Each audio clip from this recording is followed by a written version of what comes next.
और जैसे ही किया अब उसका नंबर खत्म, दूसरे को बुला ली। दूसरे ने उठा, उसने देखा जब ये हड्डी इसने इकट्ठी कर ली है तो उसने लिया, उस हड्डी को जोड़ने का काम किया। अब उस हड्डी का उसने शेर बना दिया और उसमें खाल भी लपेट दी। दो, उसका काम खत्म। अब तीसरे व्यक्ति को उठाया कि अब मेरा, उसने देखा कि जब इतना हो चुका तो मैं क्या करूं, बैठे बैठे उसने उसमें रंग भरना शुरू किया। तो उसने शेर का आकार दिया, शेर का रंग भर दिया। वह सो गया। चौथा व्यक्ति उठा, उसने कहा जब सबने अपनी अपनी विद्या दिखाई है तो मैं क्यों ना अपनी विद्या दिखाऊं। और बंधुओं, उस विद्या में निपुण होने के लिए उसने उसमें जान फूंक देता है। वह शेर जिंदा होता है, उन चारों को खा जाता है। तो कार्य करने से पहले ये सोचो इसका आगामी परिणाम क्या होगा। अगर वह सोच लेता तो वह चारों की जान नहीं जाती। इसलिए भव्यात्माओं, तो विवेकवान हमेशा बनो, विवेक से कार्य करो। वह हम समझा चुके थे कि पूजन करते हो तो भी विवेक, आहार देते हो तो भी विवेक से होना चाहिए। तीसरा आता है कौन सा? क्रियावान। ये नहीं तो कुछ नहीं। यानी क्रियावान कि हमें क्रिया करते हैं, क्रिया कैसे करना चाहिए।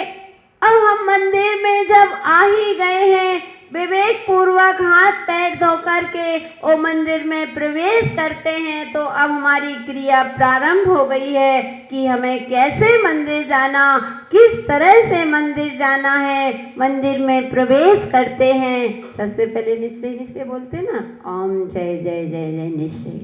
बंधु आ गई भगवान की खुश होकर के। अब भक्त जो है वह सबसे पहले भगवान को देखता है, बंधुओं खुश हो जाते हैं। और जब भी हम भगवान को देखते हैं, अगर हमारे अंदर खुशी नहीं, सोच लेना अभी हमारी क्रिया अधूरी है। हमारे अंदर जब तक प्रसन्नता नहीं है, जब तक हमारी क्रिया अधूरी होती है। और भक्त जो होता है भगवान को देख करके खुश हो जाता है, गद गद हो जाता है। अति पुण्य उदय में आया, प्रभु तुमरा दर्शन पाया। कि हे प्रभु, मेरा अति पुण्य का उदय है कि मुझे आपका दर्शन मिल रहा है। और खुश हो जाता है। वो खुशी होती ही वो बंधुओं, वैसे भी कहते हैं जब भक्त भगवान को देखता है, पहली बार जब भगवान को देखते हो, कहते हैं आवाज, यानी उसका वर्णन तुम नहीं कर सकते हो।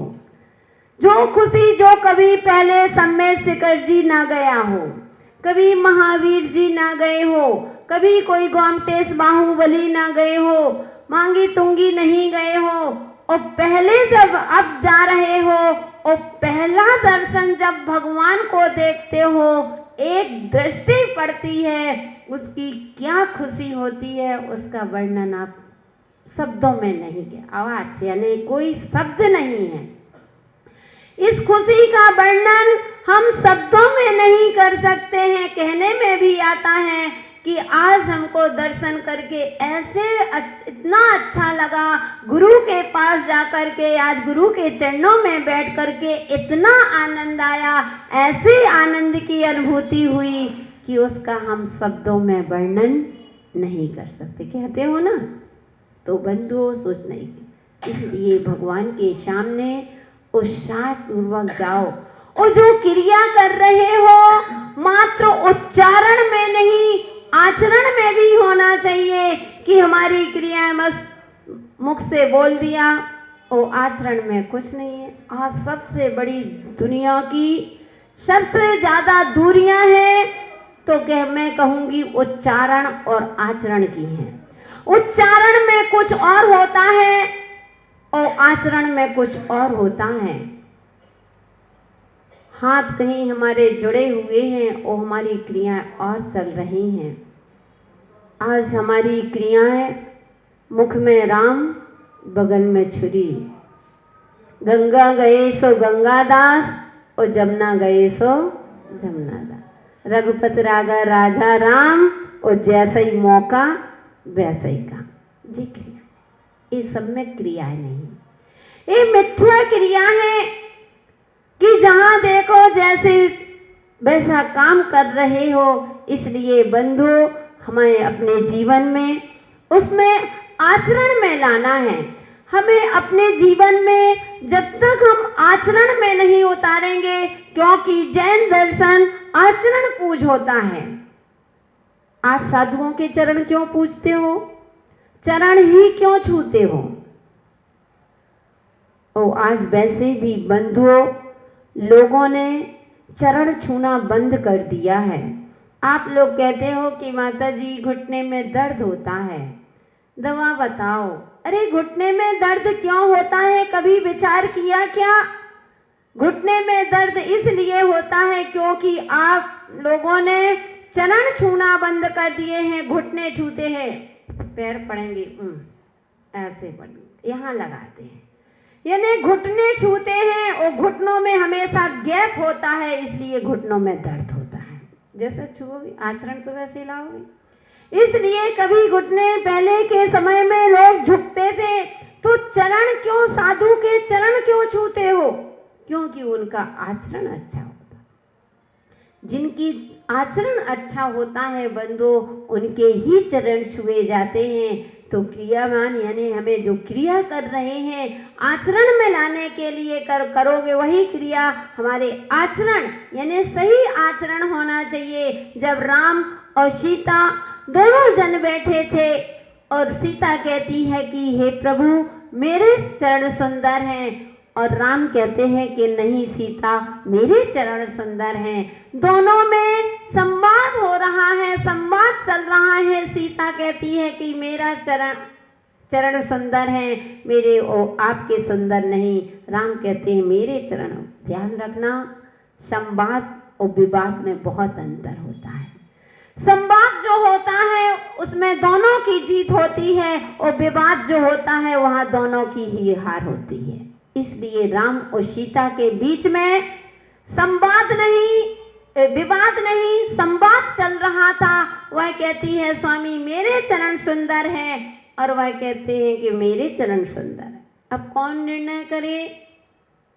छोटे भाई को बुलाया, उस न्यायाधीश को बुलाया, लक्ष्मण को बुलाते हैं कि हे लक्ष्मण इधर आओ। लक्ष्मण पहुंच गए, बोले कि हाथ जोड़ लिए, बोले लक्ष्मण तुमको एक मेरा निर्णय करना है। बोले प्रभु बोलो क्या निर्णय? बोले हमारी और तुम्हारी भाभी के बीच में संवाद छिड़ा हुआ है।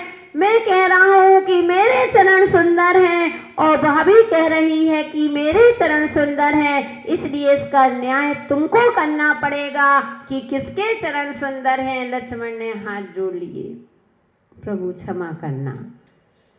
माता पिता के बीच में बच्चों को बोलना शोभा नहीं देता है।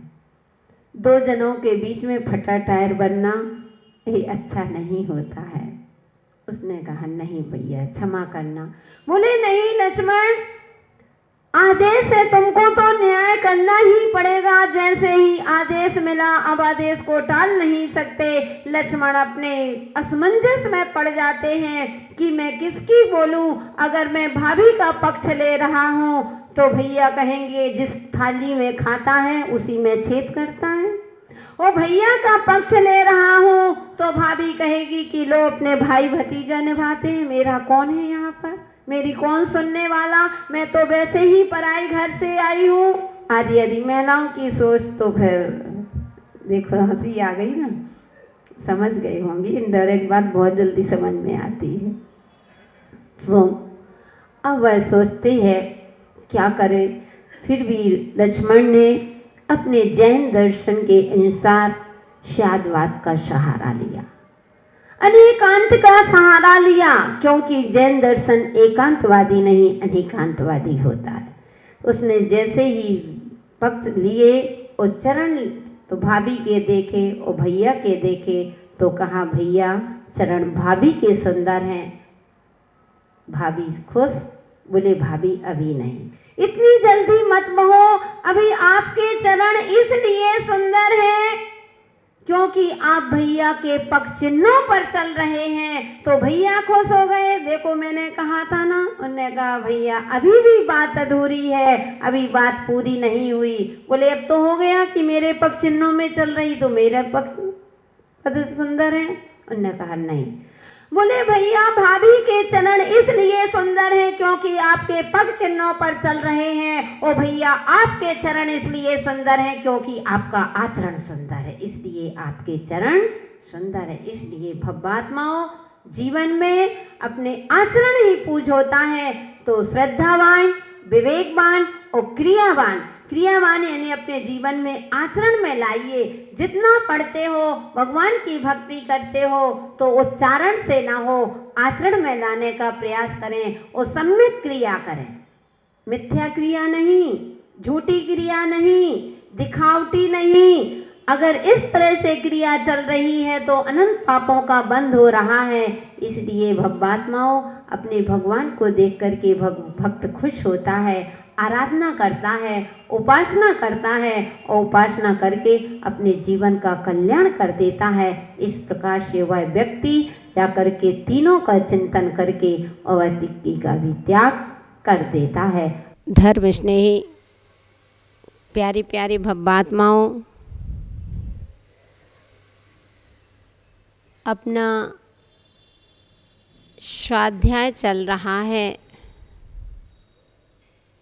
स्वाध्याय जीवन को पावन और पवित्र बना देता है।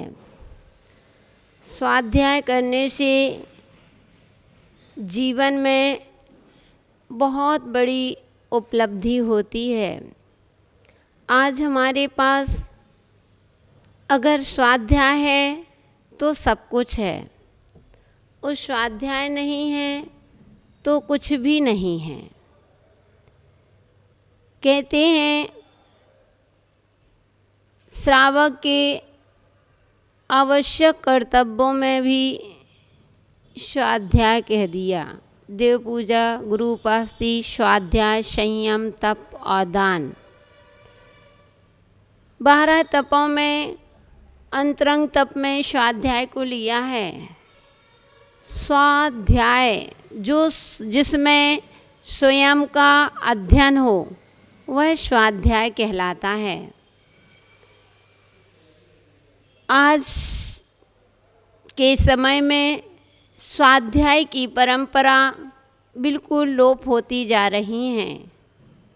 आज के समय में भौतिक चकाचौंध में वह श्रावक इतना व्यस्त हो चुका है, इतना व्यस्त हो चुका है, उसको अपना अध्ययन करने का समय ही नहीं मिलता। बाहर का स्वाध्याय तो बहुत करते हो, लेकिन हे भव्यात्माओं, एक बार अपने अंदर का भी तो अध्ययन करो, अपना भी तो स्वाध्याय करो, अपने लिए भी तो स्वाध्याय करना चाहिए। स्वाध्याय से जीवन में कई उपलब्धियां मिलती हैं। आज बंधुओं, घर में, परिवार में, रिश्तेदारों में, समाज में, संघ में, जहाँ देखो वहाँ ही लड़ाई झगड़े कलह, लोग डिप्रेशन में चल रहे हैं, लोग टेंशन में चल रहे हैं, उनके घर में कलह मची हुई है, एक दूसरे के मनमुटाव बने हुए हैं, एक दूसरे को देखना पसंद नहीं कर रहे हैं। कारण क्या है?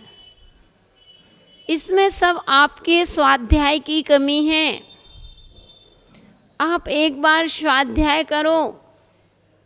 स्वाध्याय से हमें बहुत बड़ा संबल मिलता है।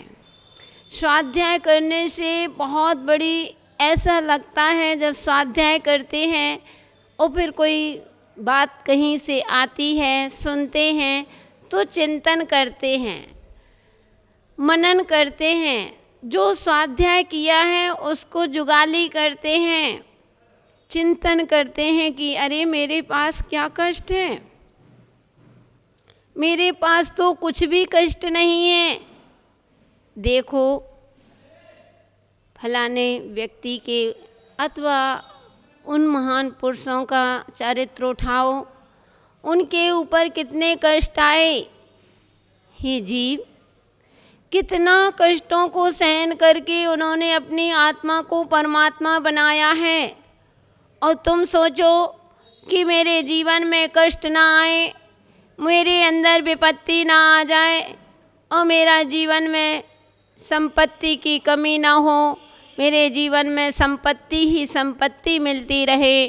तो ध्यान रखना, उस संपत्ति को पाने के लिए पहले विपत्तियों का सामना करना पड़ेगा। वो विपत्ति का सामना तभी कर पाओगे जब तुम्हारे अंदर स्वाध्याय होगा, जब तुम्हारे अंदर अध्ययन होगा, जब तुम्हारे अंदर ज्ञान होगा, जभी आप उस विपत्ति से निकल पाओगे। अन्यथा थोड़े से संकट आने पर मन विचलित हो जाता है, मन खराब हो जाता है, आपका मन द्रवित हो जाता है, आप आँखों से आंसू बहने लगते हैं। क्या कभी विचार किया, एक तो पाप कर्म का उदय है कि तुम्हारे ऊपर ऐसी विपत्ति आई है और तुम रो करके उसको निकालना चाहते हो, तो क्या वह निकल जाएगी? क्या नहीं। रोने से तुम्हारी विपत्ति दूर होने वाली नहीं है और नवीन कर्मों का आश्रय और हो रहा है। हे मित्र, समझ नहीं रही हो। हे जीव, अभी तुमको समझ में नहीं आ रहा है। जितने अशुभ परिणाम करोगे उतना ही तुम्हें अशुभ आयु का बंध होगा। दुख सुख तापा कंदन, यानी ये सब क्या है? असाता वेदनी कर्म का उदय है। जब अशाता का उदय आता है, हम बांध तो हंस हंस के लेते हैं, लेकिन जब सामने देखते हैं, जब कष्ट आते हैं, तब हम आँखों से आंसू बहाते हैं। हमसे ऐसी पीड़ा सहन नहीं हो रही है, हमको ऐसा सहन नहीं होता है। कौन ने किया था? तुम्हारा ही तो कर्म था ना। लेकिन तुम्हारा चिंतन कब होगा?